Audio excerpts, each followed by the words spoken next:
Hello everyone, this is Pip with the Andrew Robson Bridge Club here, and this is just a quick video tutorial on how to set up a bridge-based online account if you don't already have one.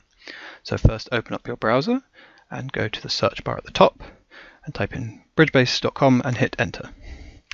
Then click Play Bridge Now, the big red button in the middle. As you can see, I already have an account, but assuming you don't, click Become a Member for free and type in the username of your choice, remembering that you can only have 10 characters maximum, and please put ALBC either before or after your name so we know you're associated with the club. So here I'll put ALBC Curel and the password of your choice, and then just reconfirm that password. If you wish to put your real name here, you can, although it's not required, and if you happen to have an ACBL number, you can put it here, although again it's not required.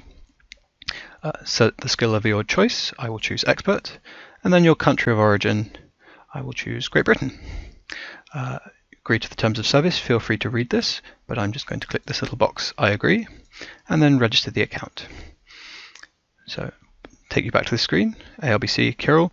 I suggest clicking Remember Me so that you do not have to continually put in your password or your username. It should remember it for you.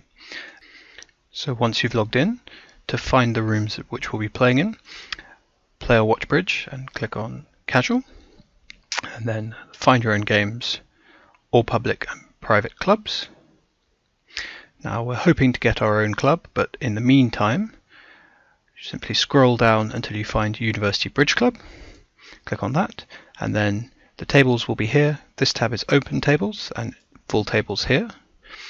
If you wish to add your friends so that you can more easily find them, then simply find this little tab on the right here that says People.